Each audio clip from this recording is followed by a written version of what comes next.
Good morning dear students. तो आगे बढ़ते हैं। कल हमने जो टॉपिक स्टार्ट किया था वो था हमारा वेव पैकेट्स, या उसको आप ऐसा भी कह रहे थे ग्रुप एंड फेज वेलोसिटी। और हमने कल उस टॉपिक में आसानी से ये समझ लिया था कि व्हाट इज़ द मीनिंग और physical significance of group and phase velocity, यानी समूह वेग और कला वेग को आप किस प्रकार से एक्सप्लेन कर सकते हो। मैं एक बार ब्रीफली रिकॉल कर देता हूँ, फिर आगे बढ़ते हैं। हमने कल क्या देखा था, हम ये जानते हैं कि अकॉर्डिंग टू डी ब्रोग हाइपोथेसिस, अर्थात डी ब्रोगली परिकल्पना के अनुसार कोई भी जो क्वांटम पार्टिकल होता है उसे आप किस तरह से रिप्रेजेंट करते हो, ग्रुप ऑफ वेव्स के रूप में रिप्रेजेंट करते हो। उसको आप सिंपली ऐसे डिफाइन नहीं कर सकते हो पार्टिकल के जैसे। जैसे हमने एक एग्जांपल लिया था क्लासिकल पार्टिकल का बॉल के रूप में, वैसे आप नहीं कर सकते हो, ग्रुप ऑफ वेव्स के रूप में करते हो। फिर आपने वहाँ एक और चीज़ लिखी थी कि ये जो ग्रुप ऑफ वेव्स है या ये जो तरंगें हैं वो आपस में क्या करेगी, इंटरफेयर करेगी, और इस प्रकार से करेगी कि एक ऐसा स्थान जहाँ कण के पाए जाने की प्रायिकता होगी वहाँ पर वह संपोषी व्यतिकरण करेगी तथा उस क्षेत्र के बाहर वह विनाशी व्यतिकरण प्रदर्शित करेगी। जैसे हमने इस तरह से एक डायग्राम बनाया था, ठीक है ना, इस तरह का एक। तो ये जो पूरा क्षेत्र था एक प्रकार का क्या, एक वेव पैकेट है, तरंगों से मिलकर के बना एक समूह है। तो इस पूरे क्षेत्र में क्या हो रहा है, संपोषी व्यतिकरण हो रहा है, और इस पूरे क्षेत्र में कण कहीं भी स्थित हो सकता है, ठीक है। लेकिन इसके बाहर क्या है, विनाशी व्यतिकरण है। रिजल्टेंट एम्पलीट्यूड आपका 0 था, इस कारण से इस क्षेत्र में कण नहीं हो सकता, लेकिन इस पूरे क्षेत्र में कण कहीं भी हो सकता है। और जहां एम्पलीट्यूड मैक्सिमम होगा वहां पर कण के पाए जाने की प्रायिकता सर्वाधिक होगी। तो ये चीज हमने आसानी से समझ ली थी। और हम यहाँ पर प्रायिकता की बात कर रहे हैं, सर्टेनिटी यहाँ पर बिल्कुल नहीं। आप ऐसा नहीं कह सकते कि कण यहीं पर स्थित है, यहीं पर स्थित है। थोड़ी देर बाद या जब हमारे 1-2 लेक्चर के बाद जब हम अगला टॉपिक करेंगे वो हमारा होगा हाइजेनबर्ग का अनिश्चितता का सिद्धांत। तो वहां पर आपको और आसानी से समझ में आएगी चीजें, किस प्रकार से अनिश्चितता को हम डिफाइन करेंगे। तो तरंग पैकेट आप समझ गए, ठीक है ना, किस प्रकार से आपने संपोषी विनाशी व्यतिकरण के आधार पर इस तरंग पैकेट को समझाया था। फिर हमने ये भी बात की थी कि हमने एक एग्जाम्पल लिया था हनी बी का, जिस प्रकार से कोई भी, जैसे मान लो पूरा एक वो झुंड होता है, पूरा ग्रुप होता है, तो वो जो ग्रुप जिस वेलोसिटी से चल रहा है उसको तो आप क्या कह रहे हो, ग्रुप वेलोसिटी। और जो इंडिविजुअल हनीबीज थी वो जिस वेलोसिटी से चलेगी उसको आपने कहा फेज वेलोसिटी। तो ठीक इसी प्रकार की बात हम यहाँ करेंगे। जो इंडिविजुअल वेव है, ठीक है ना, जो एकल तरंग है, सिंगल वेव है, वह जिस वेग से गति करती है वह कहलाता है कला वेग या फेज वेलोसिटी। और जो पूरा ग्रुप है, वेव पैकेट है, वह जिस वेग से गति करता है वो कहलाता है आपका समूह वेग। तो यहाँ तक हमने इसके फिजिकल सिग्निफिकेंस को और किस प्रकार से आप इसको डिफाइन करोगे वो हमने समझ लिया। आज हम क्या करेंगे, ये ग्रुप और फेज वेलोसिटी के लिए मैथमेटिकल एक्सप्रेशन को फाइंड करेंगे by using the concept of interference. क्योंकि आपने शुरुआत में यही तो कहा है कि ये जो तरंग है, क्योंकि कोई भी क्वांटम पार्टिकल है वो क्या होता है, ग्रुप ऑफ वेव्स है, और वो ग्रुप ऑफ वेव्स क्या करती है, आपस में इंटरफेयर करती है, तो उससे आपको कुछ रिजल्टेंट मिलेगा।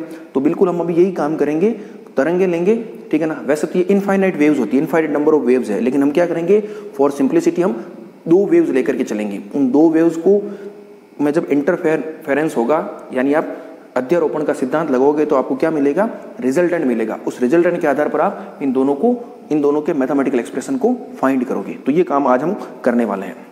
तो आप बढ़ते हैं आज टॉपिक पर आगे हम, ठीक है ना। तो तरंग समूह आप समझ चुके हो, वेव पैकेट। अगर उसकी कल हिंदी में डेफिनेशन में एक और डेफिनेशन लिख देता हूँ उसकी, ताकि बच्चों को कन्फ्यूजन नहीं हो, ठीक है ना, आप नोट कर लीजिएगा। तरंग समूह एक मिनट आगे आप लिख लीजिए। तरंग समूह लगभग समान तरंग दैर्ध्य या आवृत्ति वाली तरंगों का समूह होता है जिनके आयाम तथा कला, आयाम यानी एम्पलीट्यूड और कला यानी फेज, इस प्रकार होते हैं कि वह स्थान जहां कण के पाए जाने की प्रायिकता सर्वाधिक होती है वहां संपोषी व्यतिकरण तथा उस क्षेत्र के बाहर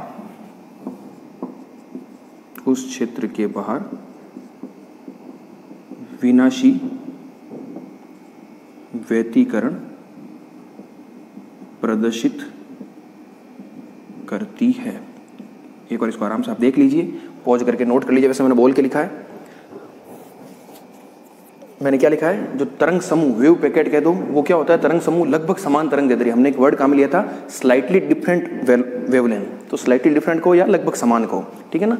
तरंग समूह लगभग समान तरंग दैर्ध्य आवृत्ति वाली तरंगों का समूह होता है जिनके आयाम तथा कला इस प्रकार होते हैं कि वह स्थान जहाँ कण के पाए जाने की प्रायिकता सर्वाधिक या कण जहाँ पाया जाता है, एक ही बात है, सर्वाधिक होती है वहाँ संपोषी व्यतिकरण तथा उस क्षेत्र के बाहर विनाशी व्यतिकरण प्रदर्शित करती है। जो हमने कल लाइन लिखी थी वही चीज है। और फिर आप वो डायग्राम बना के दिखा सकते हो इस प्रकार का, जो हमने डायग्राम बनाया था, ठीक है ना, इस प्रकार का डायग्राम। तो ये पूरा क्या होगा, आपका वेव पैकेट है, ठीक है।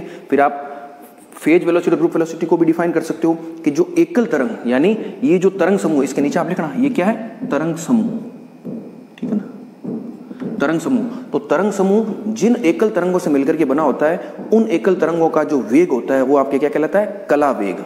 ये कहलाता है कला वेग। आप लिख लीजिए इस चीज को, ठीक है ना। तरंग समूह जिन एकल तरंगों से मिलकर के बना है, उन एकल तरंगों का वेग कला वेग, तथा इस संपूर्ण तरंग समूह का जो वेग होता है, या ये जो तरंग समूह जिस वेग से गमन करता है या गति करता है, वो क्या कहलाता है, समूह वेग या ग्रुप वेलोसिटी कहलाता है। उसको आप वीपी लिखते हो और इसको आप वीजी लिखते हो। तो आप नोट कर लीजिएगा, हिंदी इंग्लिश का कोई इशू नहीं, चीज समझ में आनी चाहिए, ठीक है ना। फिर भी मैंने आपको लिखवा दिया है। चलो आगे बढ़ते हैं। अब आज हमारे मेन काम पर आते हैं। अब इसके लिए मैथमेटिकल एक्सप्रेशन को हम फाइंड करेंगे।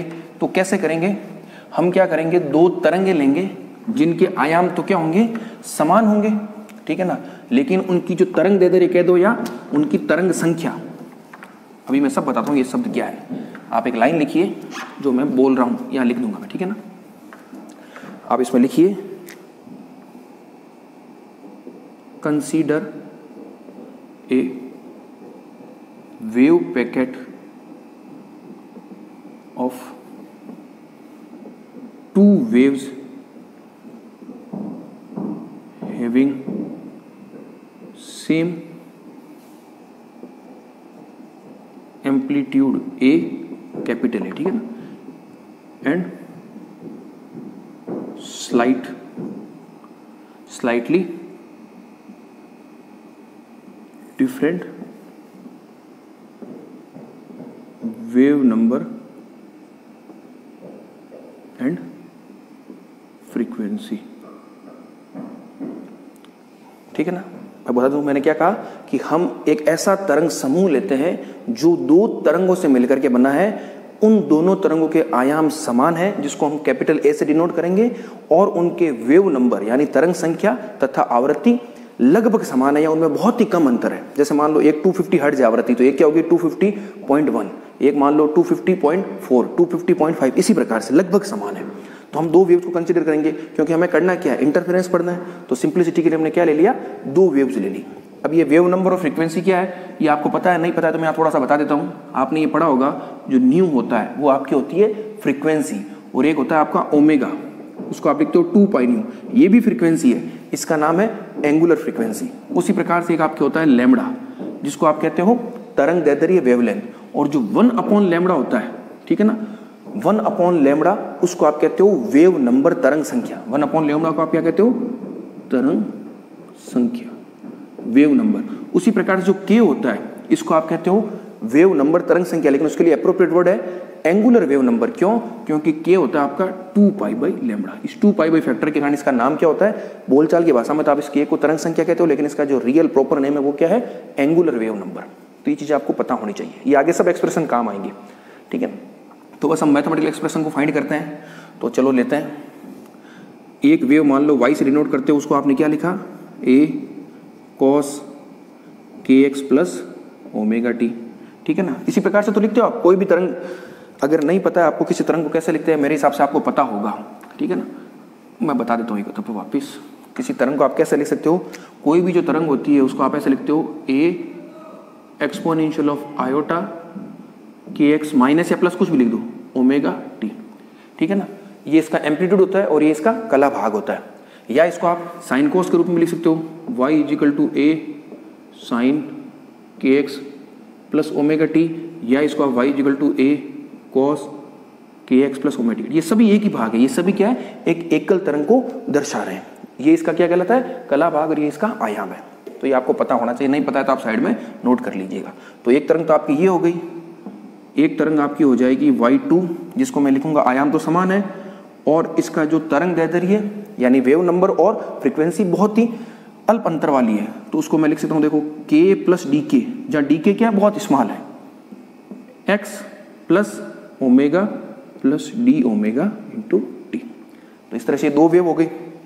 अब ये दोनों वेव जब गमन करेगी, या जो आपका वेव पैकेट इन दो तरंगों से मिलकर के बना है, तो जब इन दोनों तरंगों में इंटरफेयर होगा तो आपको क्या मिलेगा, कि रिजल्टेंट मिलेगा, और वो रिजल्टेंट ही आपको क्या दर्शाएगा, उस वेव पैकेट को दर्शाएगा। तो इसका रिजल्टेंट निकालते हैं, ठीक है ना।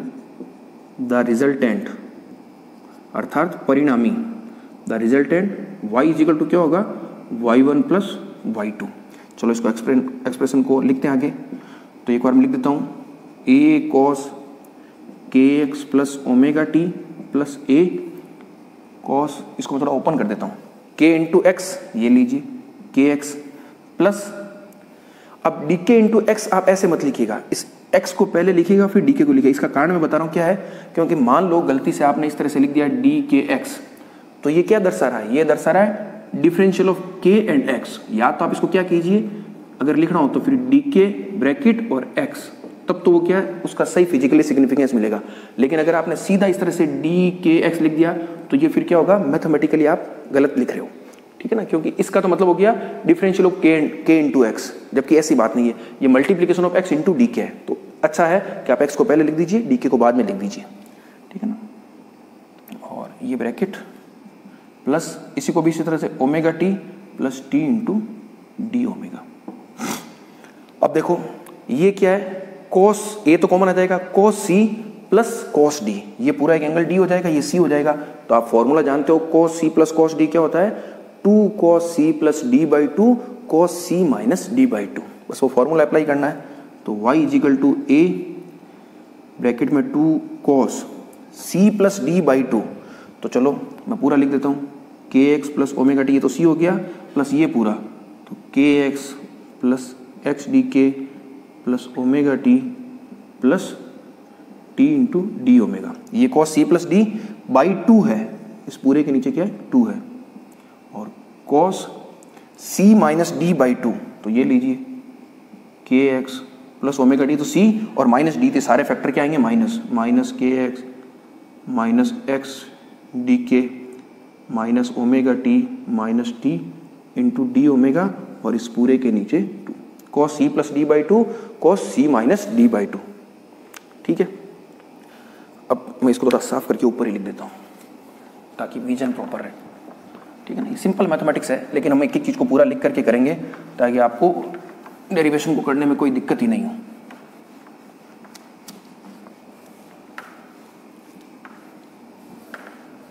तो चलो, तो ये क्या हो जाएगा, देखो के एक्स 2 के x omega T 2 omega T, तो वो क्या हो जाएगा, इसको देखो मैं ऐसे लिख सकता हूँ, आप यहाँ देखिए ए, ये 2 तो बाहर आ गया, कॉस ये क्या बन जाएगा आपका, देखो के एक्स प्लस के एक्स 2 के एक्स बाई 2, तो ये हो गया सिंपली के एक्स प्लस ओमेगा टी, और ये अंदर क्या बच जाएगा, या इसको मैं देखो ऐसे लिख सकता हूँ के एक्स प्लस एक्स डी के by 2 plus omega t plus T D omega by 2, ठीक है ना। सेम वही चीज़ है, कोई दिक्कत नहीं है। और इधर ही हो जाएगा कॉस, ये आपका के एक्स ओमेगा टी कट जाएगा, minus X D K minus T D omega, और कॉस ऑफ माइनस थीटा क्या होता है, कॉस थीटा होता है, तो माइनस को हटा रहा हूँ, ठीक है ना। तो ये सिंपल हो जाएगा T into D omega plus x into D के बाई 2, ठीक है। तो ये आपको चीज़ समझ में आ गई। इसको मैं थोड़ा और सिंप्लीफाई कर देता हूँ, 2a, और अब देखना आप बिल्कुल k प्लस डी के बाई 2, ये x common, plus omega t plus D omega by 2, ये टी कॉमन, और इसको तो आप एज इट इज एक बार रहने दो, T D omega plus x D के बाई 2, ठीक है ना, बाई 2 तो उधर रहेगा। अब आप देखिए, आपको मैंने क्या बताया था कि जो आपका वेव नंबर है और जो आपका फ्रीक्वेंसी है, ये जो डी के और डी ओमेगा है वो क्या है, के और ओमेगा की तुलना में बहुत कम है, क्योंकि हमने पहले ही कह दिया स्लाइटली डिफरेंट है। तो इस पूरे पद में जैसे मान लो मैं कह रहा हूँ 250 में आप 0.1 जोड़िए, 0.1 क्या 0.1/2 जोड़िए, तो ये और कम होगा, तो 250 की तुलना में क्या नगण्य है। तो इस पूरे मान को मैं k प्लस डी के बाई 2 को मैं सिंपली k लिख सकता हूँ। उसी प्रकार से omega plus D omega by 2 को मैं सिंपली ओमेगा लिख सकता हूँ। लेकिन यहाँ मत स्किप कीजिएगा, क्योंकि यहाँ पर तो क्या है, ओमेगा के कोई जुड़ नहीं रही, तो simply D omega simply D के है, तो यहाँ पर आप इसको नगण्य मान के मत छोड़िएगा, ये पूरा अलग पद है और ये पूरा क्या है, अलग पद है। तो इन दोनों को मैं k प्लस डी के बाई 2 को मैं सिंपली k लिख सकता हूं और omega plus D omega by 2 को सिंपली ओमेगा लिख सकता हूं। क्यों? क्योंकि आपका जो डी के और डी ओमेगा है बहुत ही स्मॉल है, बहुत ही कम है, जिसको हम शुरुआत में ही लेके चल रहे हैं।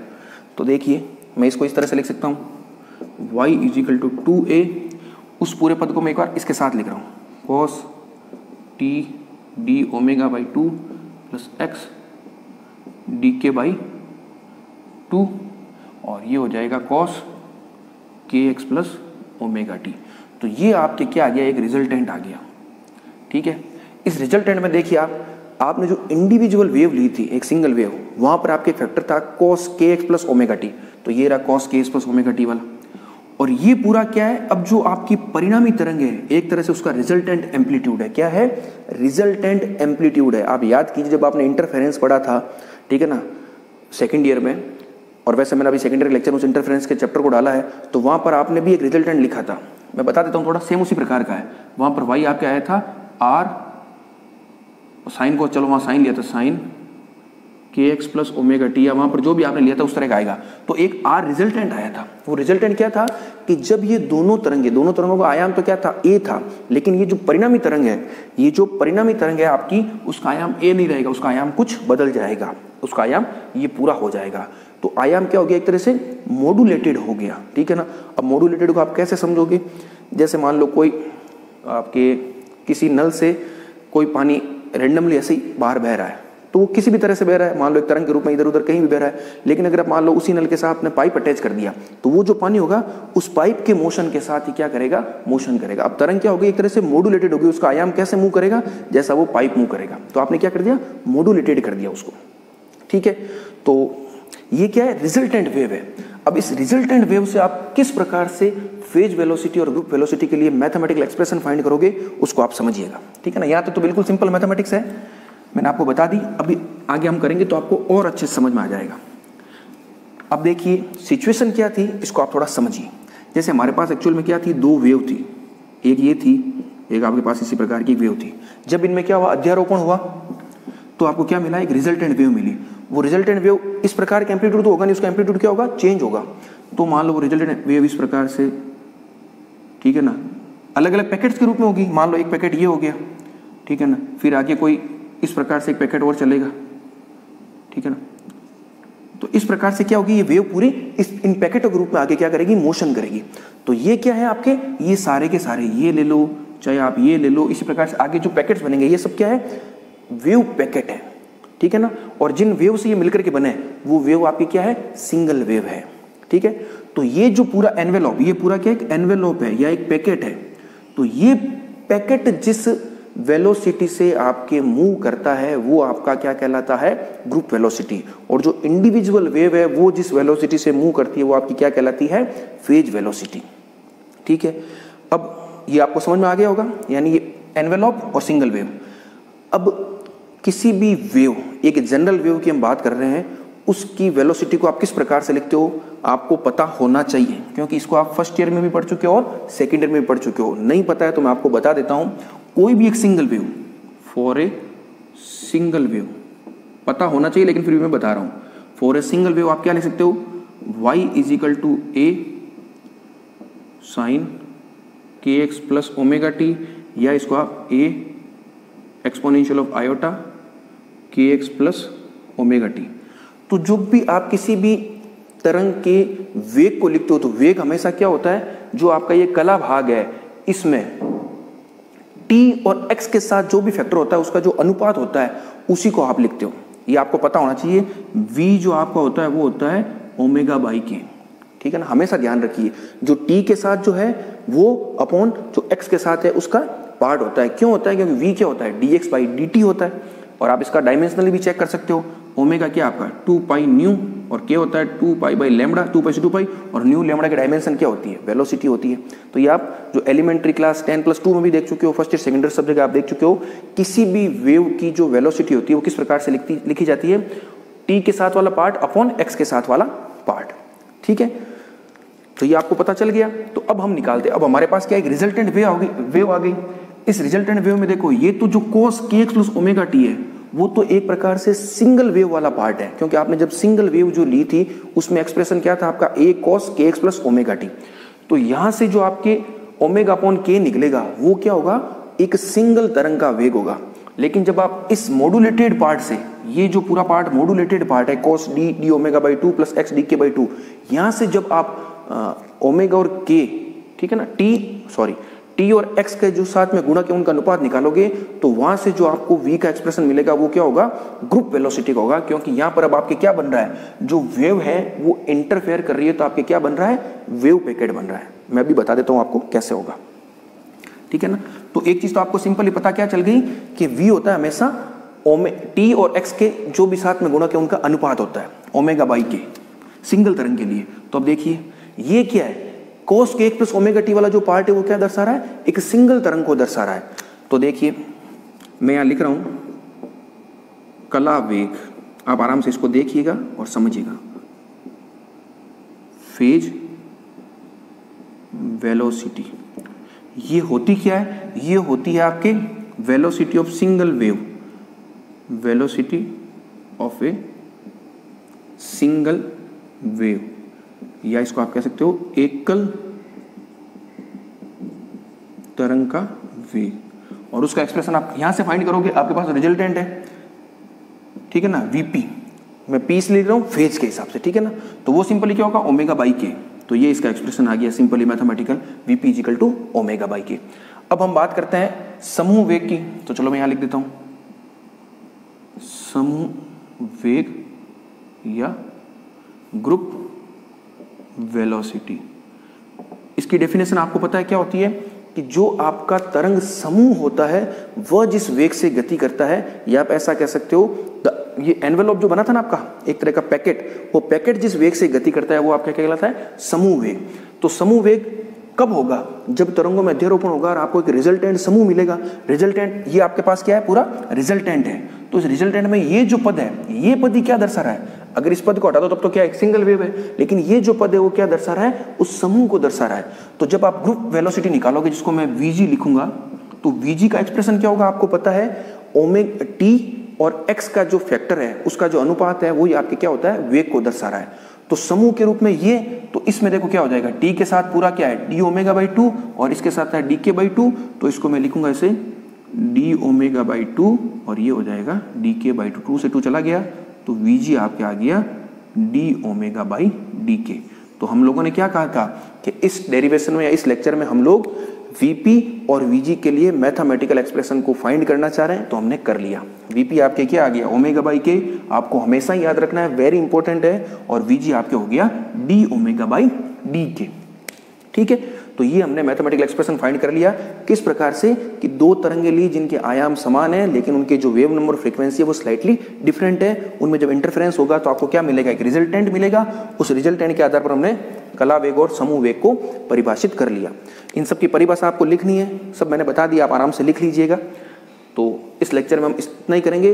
अब जो नेक्स्ट लेक्चर होगा हमारा, उसमें हम क्या करेंगे, ये जो समूह वेग और कला वेग है, अब कुछ और मैथमेटिकल एक्सप्रेशन आएंगे, उनको हम क्या करेंगे, नेक्स्ट लेक्चर में देखेंगे। अभी इस टॉपिक में काफ़ी चीज़ें बाकी जिसको हम करेंगे।